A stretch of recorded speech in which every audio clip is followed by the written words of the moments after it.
आज के इस विशेष विश्लेषण में सभी का स्वागत है। आज हम जिस कहानी पर चर्चा करने जा रहे हैं वो शहर की चमचमाती ऊंची इमारतों और एक पुराने बदरंग ऑफिस के बीच से शुरू होती है। ये कोई आम कहानी नहीं है। ये दिखाती है कि कैसे कभी-कभी इंसान का सबसे गहरा दर्द उसके जीवन की सबसे बड़ी इमारत की नींव बन सकता है। कर्म की वास्तुकला केवल ईंट और पत्थर से बने साम्राज्य की कहानी नहीं है, बल्कि पसीने, धोखे और अदम्य साहस से रचे गए एक जीवन की गाथा है। आइए इस सफर पर चलते हैं। कहानी की गहराई में उतरने से पहले जरा स्क्रीन पर लिखे इस विचार को देखिए। मुश्किल वक्त में साथ छोड़ने वाले अक्सर असली ताकत पहचानने का मौका दे जाते हैं। ये लाइन पूरी कहानी का दार्शनिक आधार है। यह बहुत ही शानदार तरीके से दर्शाती है कि कैसे विपरीत परिस्थितियां और अपनों का दूर जाना एक इंसान को वो दिशा दे सकता है जिसकी उसने कभी कल्पना भी नहीं की थी। खंड 1, प्रेम, संघर्ष और गरीबी। यहीं से शुरुआत होती है हमारे सफर की। अब जरा इस कॉन्ट्रास्ट को देखिए। कहानी शुरू होती है एक लॉजिस्टिक्स कंपनी में काम करने वाले 23 साल के जूनियर मैनेजर विक्रम से। उम्र तो सिर्फ 23 साल थी, लेकिन जिम्मेदारियों का बोझ इतना भारी था कि उसके चेहरे से जवानी की मुस्कान पूरी तरह गायब हो चुकी थी। दिन भर क्लाइंट्स की शिकायतें, बॉस के टारगेट्स और फाइलों का अंतहीन ढेर। और दूसरी ओर थी सानवी, जो उसी ऑफिस के अकाउंट सेक्शन में काम करती थी। सानवी बचपन से ही ऐशोआराम में पली बड़ी थी। बड़ी गाड़ियां, शानदार घर। उसके पिता हमेशा कहते थे कि शादी बराबरी वालों में होनी चाहिए। लेकिन सानवी को विक्रम की ईमानदारी में वो अमीरी दिखी जो किसी भी बड़े बैंक बैलेंस में नहीं मिलती। ये दो बिल्कुल अलग दुनियाओं का मिलन था। इनका सफर बहुत तेजी से आगे बढ़ा। ऑफिस की लंबी बातचीतों के बाद सानवी ने एक दिन विक्रम से कहा कि अगर आज हमने अपने लिए खड़े होने की हिम्मत नहीं दिखाई तो हम जिंदगी भर पछताएंगे। और फिर एक तूफानी रात में जब आसमान से बारिश ऐसे बरस रही थी जैसे धरती से कोई पुराना हिसाब चुका रही हो, दोनों ने एक पुराने मंदिर में शादी कर ली। लेकिन जैसा अक्सर होता है, सानवी के पिता ने इसे अपनी बेइज्जती समझा। उन्होंने ना सिर्फ सानवी से रिश्ते तोड़े, बल्कि अपने प्रभाव से विक्रम की नौकरी भी छिनवा दी। कुछ ही महीनों में वे सपनों के शहर से गिरकर इंद्रप्रस्थ की एक ऐसी तंग गली में आ गए जहां सूरज की किरणें भी जैसे गरीबी देखकर रास्ता बदल लेती थीं। हर जगह से निराश होने के बाद विक्रम ने अपनी डिग्री किनारे रख दी और एक कंस्ट्रक्शन साइट पर पीठ पर ईंटें ढोना शुरू कर दिया। जो हाथ कभी फाइलों से ज्यादा कुछ नहीं उठाते थे, वो अब छालों से भर गए। रात को जब वो दर्द से कराहता लौटता तो सानवी उसके हाथों को देखकर रो पड़ती, लेकिन विक्रम मुस्कुराता, अपनी धूल भरी शर्ट से उसके आंसू पोंछता और कहता, पगली, ये पसीना नहीं है, ये हमारी आने वाली खुशियों की नींव है। खंड 2, धोखा और एक टूटा हुआ परिवार।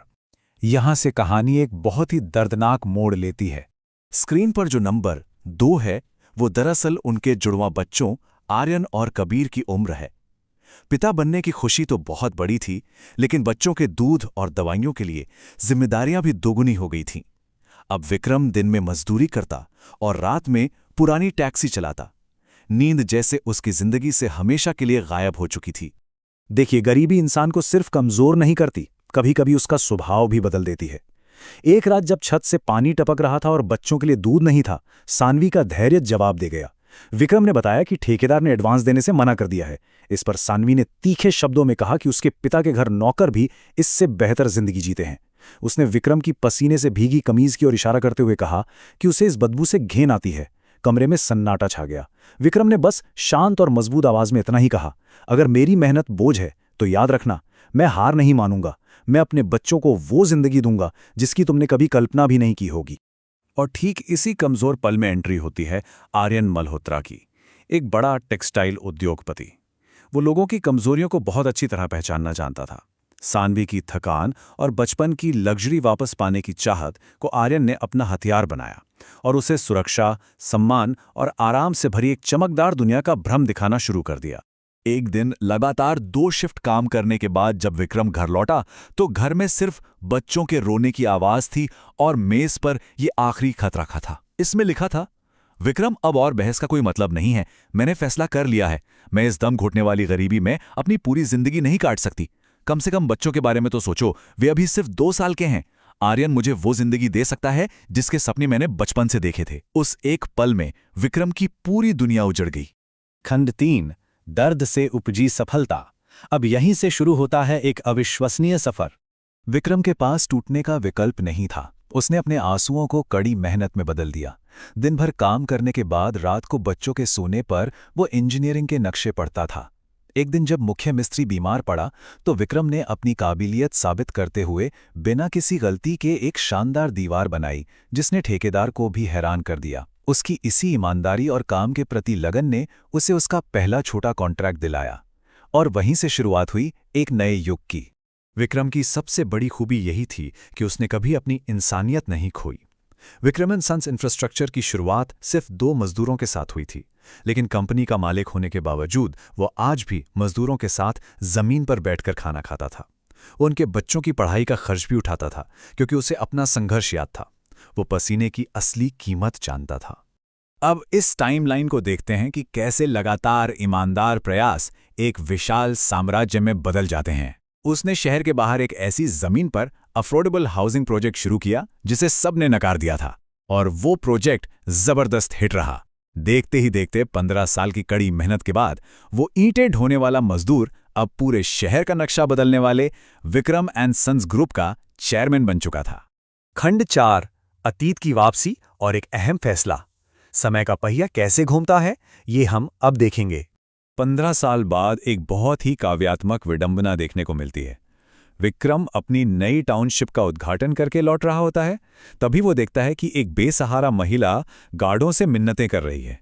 जब वो पास जाकर देखता है तो ये एहसास चौंकाने वाला होता है कि वो टूटी हुई महिला सानवी है, बिल्कुल जिस आर्यन मल्होत्रा ने उसे दुनिया की सारी खुशियां देने का वादा किया था। मुश्किल समय आते ही उसने उसे सड़क पर छोड़ दिया था। सानवी विक्रम के पैरों में गिरकर फूट फूट कर रोने लगती है।